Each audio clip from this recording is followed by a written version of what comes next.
So, Dad, I don't know if you want to talk about it, but I was reading in the paper today. Steve Simmons had in his column, and Brian Burke has a new book out, and it talks about the incident with Bertuzzi and Moore. When I don't know if people forget that Bertuzzi hit Moore late in the game and broke his neck, and there was a big lawsuit. And he broke his neck? I don't know. Yeah, that supposedly broke his neck. Yeah.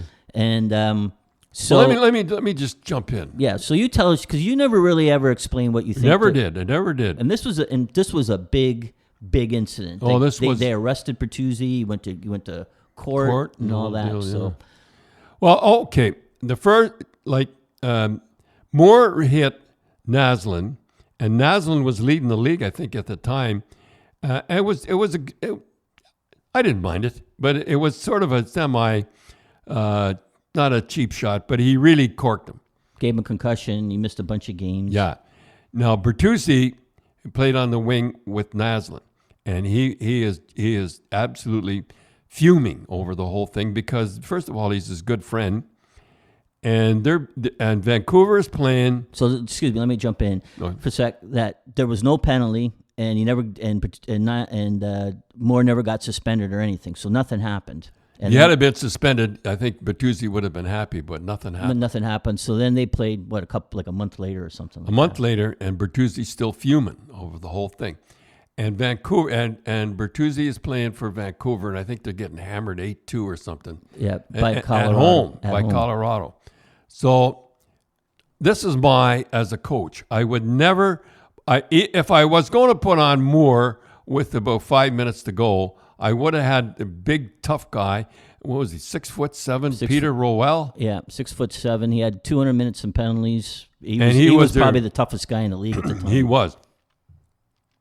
So first of all, as a coach, I would never put Moore back on, and especially when Bertuzzi is on the ice. And if I was going to put him on, I would have Rowell out there.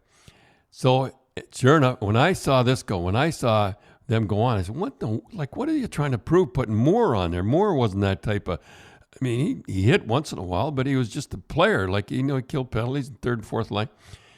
And, I see Bertuzzi out there too again. Now, I know there's going to be trouble.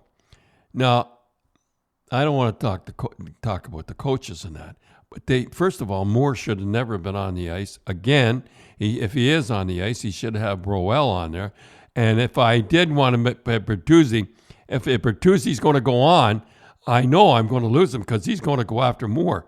And that's exactly what happened. And if people remember, it was. So you think if Peter Rowell was on the ice, you wouldn't have went over to Bertuzzi? Never. Peter Rowell had to be on there. First of all, Bertuzzi chased Moore around the ice. Yeah. And he would have stepped in. And the mistake was made, in my impression, is Rowell had to been on the ice. If you had to put Moore on the ice, you have to. I wouldn't have, but if he had been on the ice, Rowell should have been on too. When you were coaching, you had Stan Jonathan and Terry, Terry had a temper, and you had John Wensink.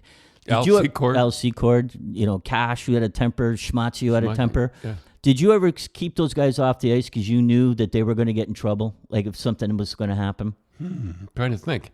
No, no, because I did. You had to be careful. If they ever thought that you were playing games with them, I just rolled the lines. And if somebody was out there, I knew. One thing that drove me nuts was retaliatory penalties. Never mind, they got 5-minute majors. We take the 5-minute majors, but retaliatory minutes. No, I just rolled the lines and let them go. And boy.